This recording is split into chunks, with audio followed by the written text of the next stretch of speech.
E o Flamengo está enrolando. Dorival Júnior nos últimos dias conversou com Jorge Sampaoli e Vitor Pereira. Vídeo de hoje do canal do Nicola traz todos os bastidores da principal bomba da sexta-feira. Vai falar também sobre renovação de contrato de Rafinha no São Paulo com redução salarial. Já no Corinthians os atletas estão deitando e rolando. Vou te explicar o motivo daqui a pouco. Bora te atualizar ainda sobre as últimas do mercado, transferências, contratações. Alexandre Matos disse não ao Grêmio que já tem um substituto para esse cargo de diretor executivo de futebol. Tem ainda novidades sobre os técnicos mais bem pagos do futebol brasileiro, com Eduardo Cudê do Atlético Mineiro ocupando posição de destaque e muito mais. Bom, antes de mais nada, deixa eu só me apresentar. Jorge Nicola, jornalista esportivo e dono desse canal no YouTube com 1.200.000 e mais de 30 mil inscritos, com o objetivo de deixar você por dentro de tudo que tá rolando no mundo da bola. Para não perder nada, só apertar esse botãozinho vermelho de inscreva-se. Combinado? Bora começar contando que todo esse conteúdo tem um oferecimento de Betano, que é a casa de apostas esportivas que patrocina Atlético Mineiro e Fluminense, patrocina os Masters. E nesse sábado você vai ter a oportunidade de apostar em 4 jogos da Copa do Mundo com cotações bem legais. Tem Tunísia e Austrália, a vitória da Tunísia paga 2,22. Polônia e Arábia Saudita com placar absolutamente indefinido.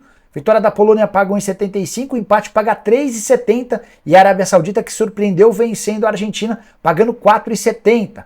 França e Dinamarca, aí sim a França favorita com R$1,80, tem Argentina e México com cotação da Argentina 1,55, a Argentina se colocou numa situação bem delicada, um empate ou uma derrota podem significar a eliminação do time argentino da Copa do Mundo. Para apostar na Betano é super simples, só pegar o link que está no comentário fixo, já faz seu cadastro e sai apostando. Combinado? Bora começar o vídeo com o tradicional giro de notícias e informações rápidas e curtas. Jorge Henrique, lembra dele? Ex-atacante do Corinthians, acaba de fechar com um Democrata de Sete Lagoas, vai disputar o Campeonato Mineiro, atacante que está com 40 anos de idade. Pela manhã na Copa do Mundo a Holanda tropeçou, ficou apenas no empate com a seleção do Equador e a imprensa holandesa detonou a seleção de Louis van Gaal, afirmando que não há mínima chance de ser campeão e que os equatorianos foram os vencedores morais do empate 1-1. Também tivemos pela manhã a vitória do Irã por 2-0 contra o País de Gales, jogo empatado em 0-0 até os acréscimos, quando saíram os 2 gols do Irã.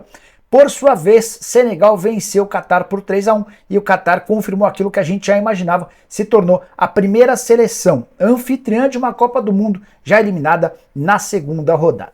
Quero te contar agora sobre a situação da seleção brasileira, mais especificamente de Neymar e Danilo. Os dois estão fora da fase de grupos, passaram nas últimas horas por exames de imagem que constataram lesões ligamentares no tornozelo. Não é algo que os impeça de jogar para o resto do Mundial, mas estão automaticamente descartados dos jogos de segunda-feira contra a Suíça e do jogo que fecha a participação da seleção na fase de grupos contra Camarões.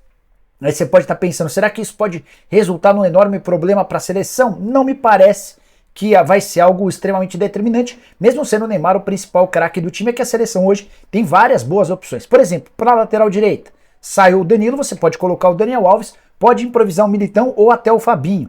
Para a função do meio-campista desse cérebro do time, o substituto do Neymar. O mais natural é que o Paquetá seja avançado para a função de meio atacante e no lugar do Paquetá você utilize ou o Bruno Guimarães ou o Fred sendo a maior tendência. Caso queira manter a ofensividade, o Tite pode colocar o Rodrigo na vaga do Neymar, mantendo o Paquetá jogando como um volante ao lado do Casemiro. E você, o que faria para a seleção brasileira contra a Suíça? Quero a sua escalação nos comentários, beleza? Bora falar agora sobre Rafinha, que renovou nessa sexta-feira o contrato com o São Paulo. O anúncio aconteceu de forma oficial, embora essa negociação já estivesse fechada há algum tempo. Queria contar bastidores. Rafinha foi o único dos veteranos a se salvar da dispensa ou de não ter seu contrato renovado. Situação diferente, por exemplo, do Éder, do Miranda e também do Reinaldo, outros atletas que tinham bastante moral no clube e que não tiveram seus vínculos renovados. Para que o Rafinha renovasse, ele precisou aceitar uma redução de algo na casa dos 10% nos seus vencimentos. E só aconteceu a renovação porque o Moreira, que estava terminando a temporada em alta, acabou se contundindo, lesão no joelho, ele vai ficar até o fim do Campeonato Paulista ausente. Diante dessa ausência ou dessa carência na posição, São Paulo entendeu que se o Rafinha topasse uma redução salarial, seria bacana estender seu vínculo e foi dessa maneira que aconteceu. São Paulo que já abriu mão de Miranda, Reinaldo, Éder, Marcos Guilherme, Bustos e Colorado. A saída desses 6 atletas já assegurou uma economia de mais ou menos 2,5 milhões de reais. Outras saídas serão confirmadas em breve. Patrick, Nicão e André Anderson também estão cotados para não permanecerem no Morumbi em 2023. Bora falar agora sobre a busca do Grêmio por um diretor executivo de futebol. O Diego Serri teve seu contrato rescindido nessa quinta-feira. E o nome dos sonhos de Alberto Guerra, vocês sabem, era Rodrigo Caetano, que acabou ficando no Atlético Mineiro. O segundo contato foi com Alexandre Matos, atualmente à frente do Atlético Paranaense. O Matos não gostou nem das cifras oferecidas, nem da forma como ele foi contactado. Não houve uma reunião presencial, tudo por telefone, enfim, o Matos descartou e continuou no furacão. O novo alvo do Grêmio é Alexandre Pássaro, que teve trabalhos bastante ruins tanto no São Paulo quanto no Vasco da Gama, mas diante da ausência de executivos no mercado, o Pássaro se tornou favorito, já se reuniu com o Alberto Guerra em São Paulo e deve ser anunciado a qualquer momento como novo homem forte do futebol do tricolor gaúcho. A sua opinião, de 0 a 10, que nota você dá para a contratação de Alexandre Pássaro? Estou bastante reticente em relação ao trabalho do novo executivo ou do futuro novo executivo do Grêmio.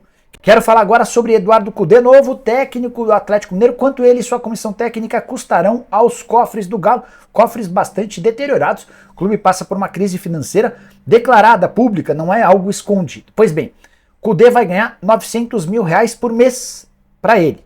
A comissão técnica vai faturar outros 700 mil, ou seja, o pacote Cudê mais 5 auxiliares vai sair por R$1.600.000 por mês, que farão do Atlético o segundo clube que mais gasta com treinador e comissão no futebol brasileiro. O único time que gasta mais do que o Atlético vai ser o Palmeiras. Somente com o Abel Ferreira, o Palmeiras desembolsa R$2.800.000 mensais.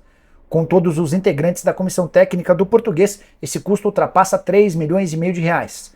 Vale a lembrança que o Corinthians, enquanto tinha Vitor Pereira, desembolsava com o VP, com os auxiliares, R$2,5 milhões. A chegada ou a efetivação de Fernando Lázaro vai baixar consideravelmente os custos da comissão técnica alvinegra. O Atlético Mineiro se coloca na segunda colocação entre os clubes que mais gastam com comissão técnica, até porque o Renato Gaúcho, que renovou com o Grêmio, ganha R$1.200.000 por mês, mas tem apenas um auxiliar técnico. A situação do Dorival Júnior a gente fala daqui a pouquinho. A curiosidade sobre o Galo é que a chegada do Cudê e de seus auxiliares vai fazer com que o departamento de futebol atleticano passe a ter 47 pessoas, incluindo treinador, gerente, massagista, roupeiro, enfim, todo mundo que trabalha no departamento de futebol. Número de 47 extremamente alto, pesado, para um time que passa por dificuldades financeiras. Ou você pensa diferente? Também deixe sua opinião a respeito do tema, beleza? Bora falar agora a respeito do Corinthians com uma novidade. Flávio Oliveira foi anunciado nessa sexta-feira, ou melhor, não sei nem se foi anunciado, mas me contaram e eu consegui a confirmação no Corinthians de que o Flávio Oliveira é o novo preparador físico do Corinthians. Aos pouquinhos a comissão técnica do Fernando Lázaro vai sendo montada. Você lembra que o VP foi embora e com ele levou preparador físico, auxiliar técnico, enfim, analista de desempenho. O Corinthians vai precisar montar toda essa comissão técnica. O Flávio não é uma novidade no Corinthians, ele estava no clube como preparador físico até o início do ano, quando o Vitor Pereira foi contratado e pediu que todos os funcionários do Corinthians acabassem sendo dispensados. O Flávio acabou se mandando para o Internacional, fez bom trabalho por lá, ajudou na vice-liderança do Inter durante o Campeonato Brasileiro e optou por deixar o Colorado para voltar ao Timão, onde vai ganhar 3 vezes mais. Mas a informação de bastidor importante é que não só a efetivação de Fernando Lázaro como técnico, como a contratação de Flávio Oliveira, tem participação direta dos líderes do elenco corintiano. O Timão decidiu ouvir esses líderes para tomar suas principais decisões. O nome do Lázaro já era defendido pelos atletas, ao entendimento de que ele pode ser bastante útil por ter muito conhecimento, mas também porque não é tão intransigente, não é tão duro, tão rigoroso quanto o Vitor Pereira. A opção pelo treinador ou pelo preparador físico Flávio Oliveira já é uma velha tendência. Quando o Flávio deixou o Corinthians, alguns atletas chegaram até a reclamar com o Vitor Pereira, que ele fazia um bom trabalho, enfim, já era um preparador físico que havia caído nas graças dos jogadores.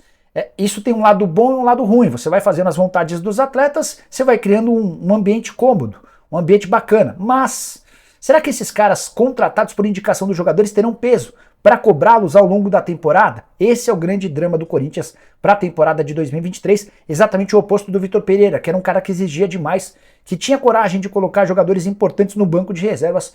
Acho que as opções de Duílio Monteiro Alves e companhia até esse momento, para mim, não são bacanas. Bora falar agora a respeito do Flamengo. Informação super importante.